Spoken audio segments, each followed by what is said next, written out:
Hello and welcome to Dalbec Aqua Designs. In this video, we will be doing an aquascape in the Fluoflex 9-gallon aquarium. We will be using the stock sponge filtration unit as well as the ceramic rings that comes with the aquarium, but we will not be using the activated carbon. We will be running the stock lights that come with the aquariums, and if you want more info on the programming, I've got a video on it. For the filtration covers that come with the aquarium, I've actually done a small modification.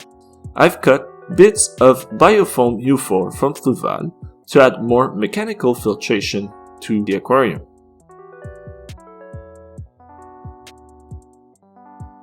We will be using the standard nozzles as well as the pump that comes in the kit. For substrate, I will use Seachem Fluorite Dark that I've taken from one of my other aquariums. I chose to use the Fluorite Dark substrate to make the foundation of my aquascape. Here you can see that I'm pouring a few cups of Fluorite Dark substrate in the corner of the aquarium. I am planning to build a corner island aquascape.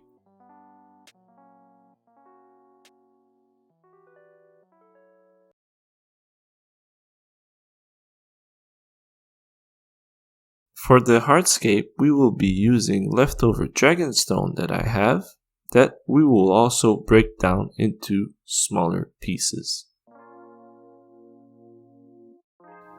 I played around with the rocks and finally found something that I liked.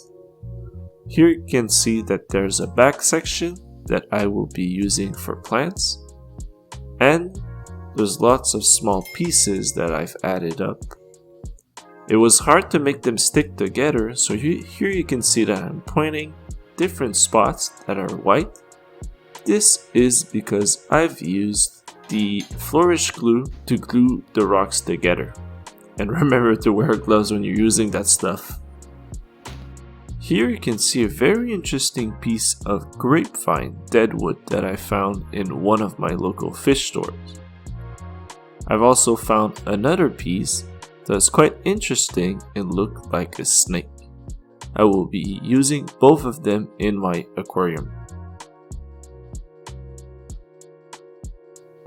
I already had a good idea of how I wanted to place the deadwood into the aquarium when I bought them, and now it was the time to see if this vision was possible.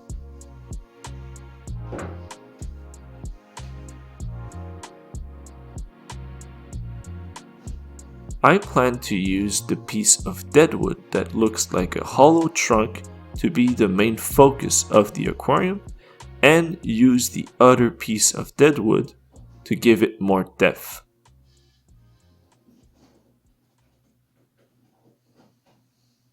I was worried that my planned aquascape would not fit into this aquarium since it is so small, but luckily everything turned out fine.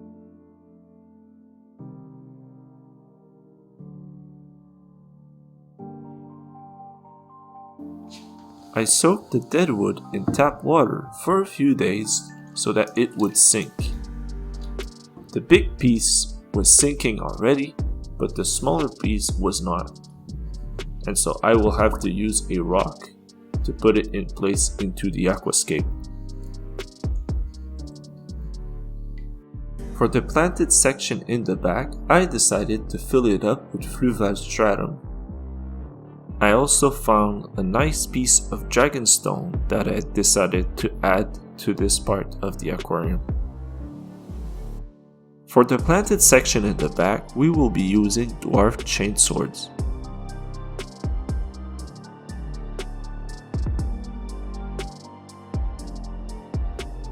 I also decided to add some Amazonian frogbit as floating plants in the aquarium.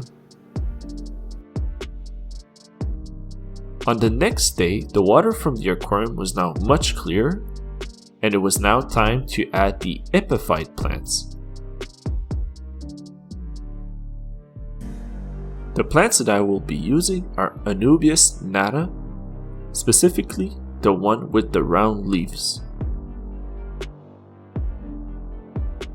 The potted plants come surrounded with rock wool that you have to remove before using the plants in your aquarium.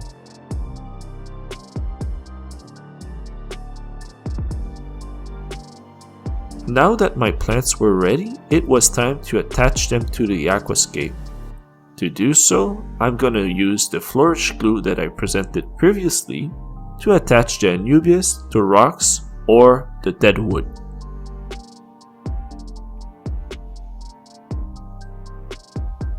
Make sure that you are wearing gloves when you are doing this step because there's high chances that you will put some glue onto your hands.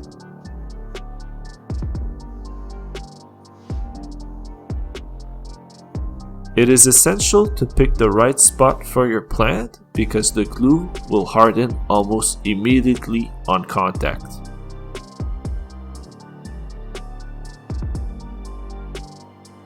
You can take advantage from the fact that Anubias will grow on almost any surfaces to hide spots that you don't find pretty on your deadwood or your rocks.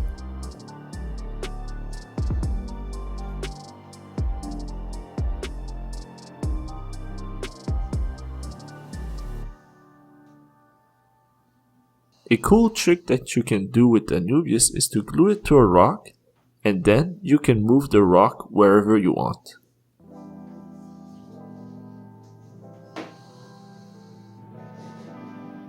If your planting session is too long, remember to spray the plants with a bit of water to keep them hydrated.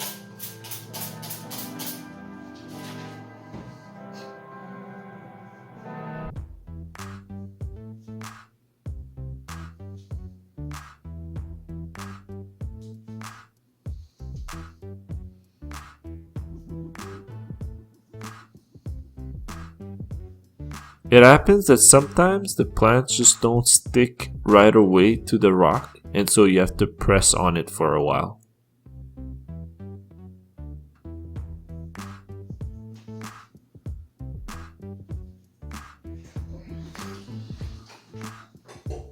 Now that all my Anubias nata were placed, it was time to fill up the aquarium. It is a good idea to use something to break the flow of the water so that it won't break your aquascape. As you can see, I'm using a yogurt pot in which I have drilled some holes.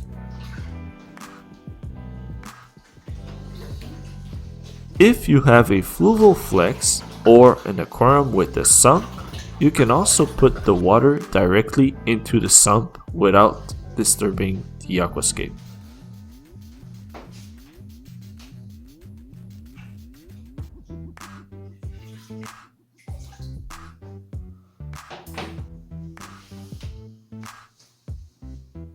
With that step complete, it was now time for me to admire the result. The aquarium is bare bottom at this step. This is because I didn't have enough time in that day to put in the sand.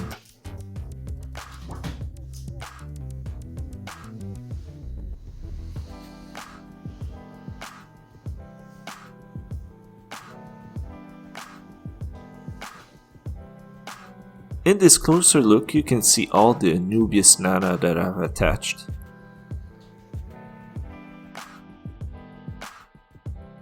On the following day, it was finally the time to add sand in the aquascape. The sand that I will be using is the golden one from Carib Sea.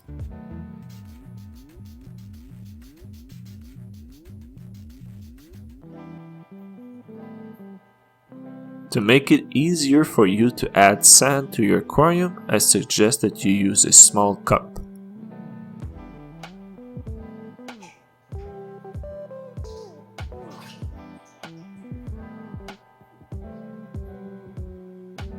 Here I will not be using a lot of sand since I am only using a small layer to cover the bottom. To move the sand around in your aquascape, you can use fancy aquascaping tools if you feel like it, but fingers work just fine.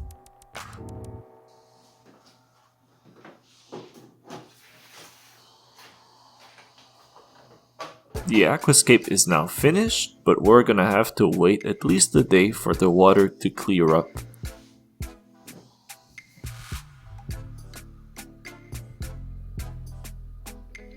The next day, the water was crystal clear and we could finally enjoy the new aquascape in my Fuval Flex 9-gallon aquarium.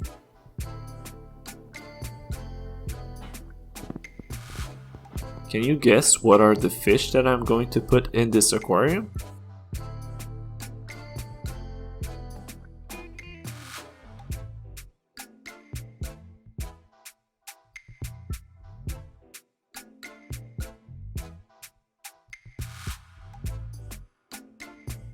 Thank you for watching, and I'll see you in the next one.